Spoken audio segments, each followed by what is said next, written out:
Hi there, I'm Alex and I'm just getting the smoker lit so I can check on the bees. The colonies need their usual weekly inspection, but I'm also going to give queen rearing a go. Now, queen rearing is the process of taking a number of grafted bee larvae and turning them into new queen bees that can then be added to new colonies. A queen bee is a vital part of a colony of bees, and without one, a colony of bees will simply die off. So it's so important to either buy queen bees when you need them or raise them yourself. This is another ad-free video made entirely possible thanks to my very kind supporters on Patreon. There's a link in the video's description if you want to support. The first step in queen rearing is making up a cell building colony. This colony's job is to build the queen cells and so needs to be large and strong enough to do all this work.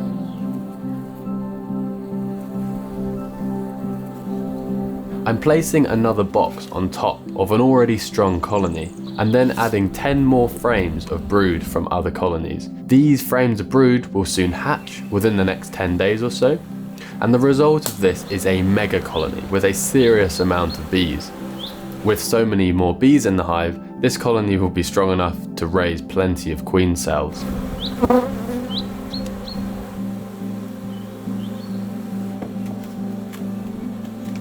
Whilst at the apiary, I also removed some of the entrance blocks to give the bees more space to move in and out of the colonies as they grow in size.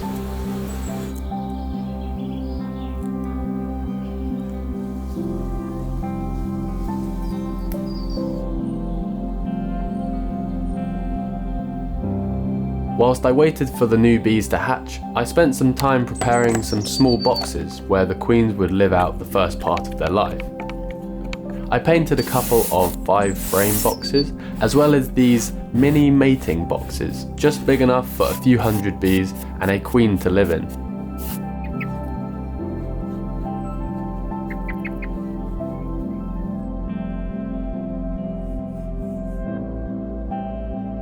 After finishing the painting, I spent an evening putting together the inside parts of the mating boxes. This consisted of 3 plastic frames which simply click together into place. These are then fitted with a small amount of beeswax foundation held in place by some melted wax. This foundation gives the bees a head start in building their comb. My goal with this queen rearing project was to raise 4 or 5 new queens. These queens would be used to head new colonies that I would make up from splitting my current hives. This of course has an impact on honey production, but it does put you in a good position going into the winter with a few extra hives in case 1 or 2 die. As we come to the end of April, cow parsley is dominating the roadside verges and dandelions are everywhere in the fields. It's just mind-blowing how quick the vegetation grows up, and so I needed to do a little grass trimming at the front of the hives, just so the entrances to the hives wouldn't get smothered by weeds and grasses.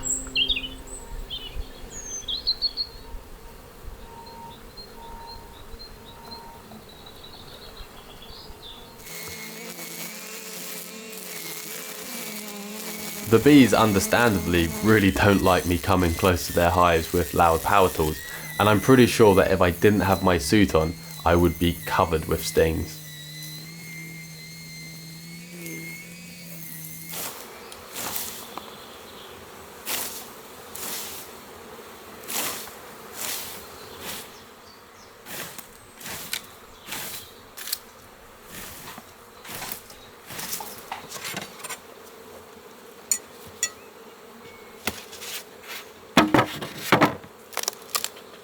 I took a look through the cell building colony that I made a week before. There were plenty of young bees hatching, as well as some unwanted queen cells.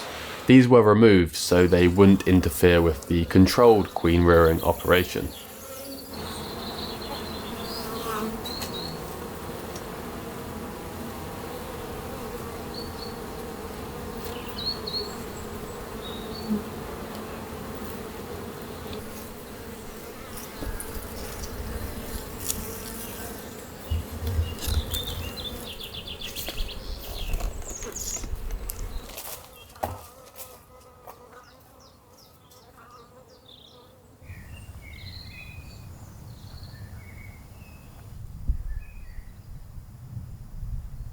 So what I'm doing now is putting imitation plastic cells inside a little cage, in which my chosen queen bee would lay her eggs into. This was my breeder queen. I bought her in 2024. She's not my calmest of bees, but one that has consistently headed a strong colony for 3 years in a row, and so I've had a couple of years of really good honey harvest from her colony.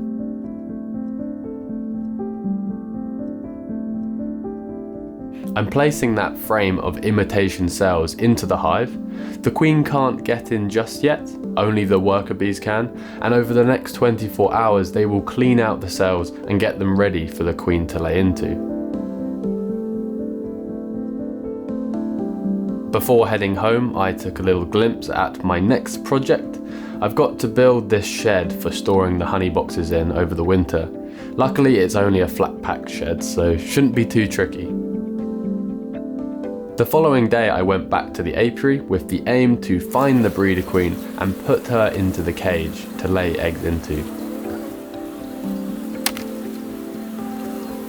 Luckily this was no stress at all. I picked her up by the wings and placed her inside the cage, where she would now stay for the next 24 hours.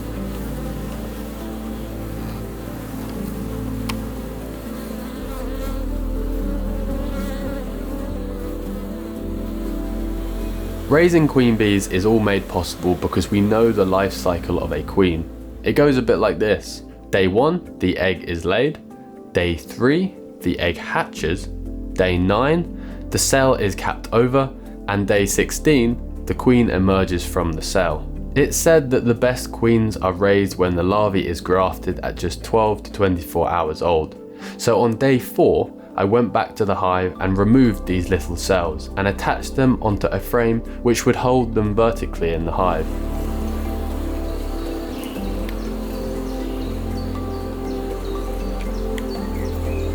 If you look really closely, you can see the tiny newly hatched larvae with a little puddle of food around it. Once all 20 were done, I placed this frame into the cell building colony that I made up, and they could start their hard work. In the meantime, I got on with the shed. First step was to put down a type 1 stone base and flatten out the area for the shed to sit on.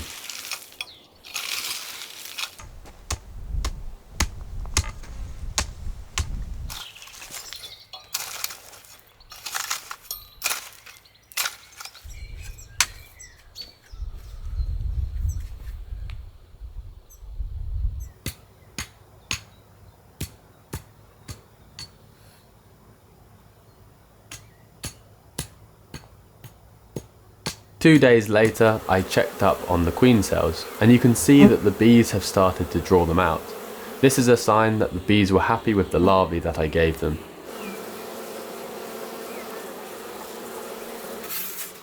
Anyway, back to work on the shed.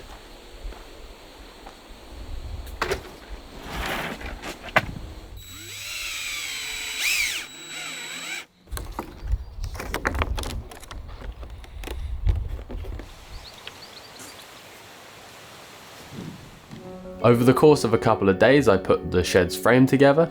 Whilst building the shed, I kept on seeing this big pile of thick timber on the floor, thinking, when is the instruction manual going to tell me to use this?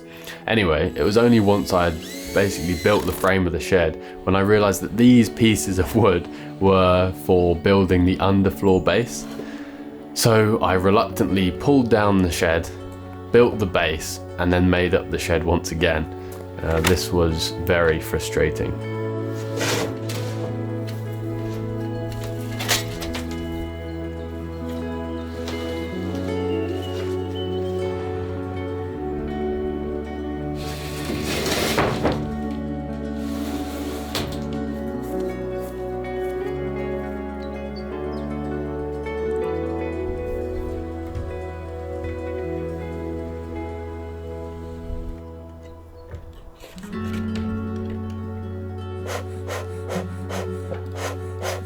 A few days before the queen bees were due to emerge, I put some bees into the mating boxes.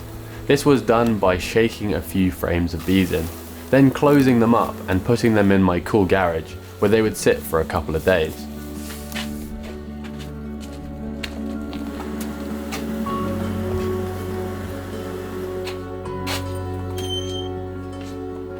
Also, if you check out the queen cells at day 12, after the egg was laid, you can see that they are now fully capped over. The cell building colony had done its job well.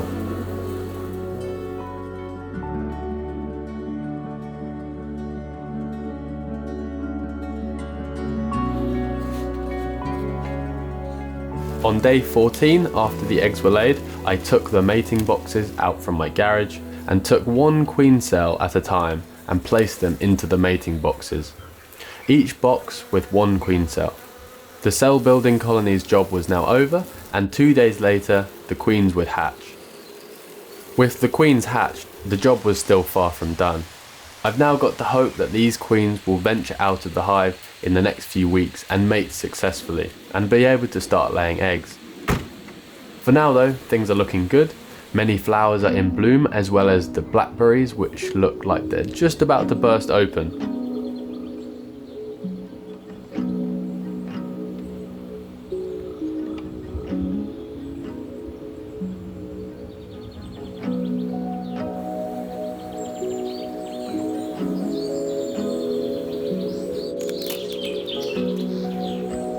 So we're gonna pop the queen cell out. Just take a quick look.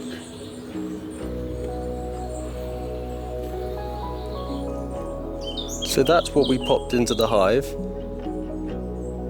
and as you can see in the bottom there's a hole, which is a good sign that the queen bee has hatched out.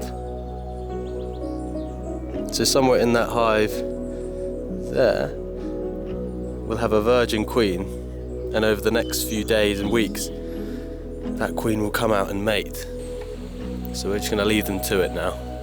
3 weeks later and the brambles were in full bloom. This means there should be plenty of forage for the bees in the coming weeks.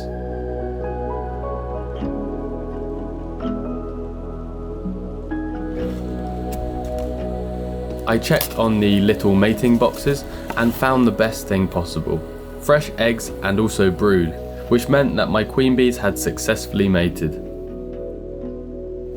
That's one of my new queens. She looks very nice. You can see that she has the same dark mahogany colouring as her mother. We obviously controlled the mother's side of the genetics, but we will never know what drones, what male bees that the new queen had mated with. This happens in flight away from the hive, so it will always remain a mystery. My new queen bees were going into a couple of my colonies to replace older queens or ones that had died.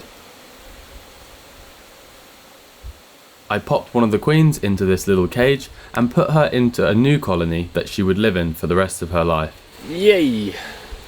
I don't know how well you saw that, but we got the queen into the cage.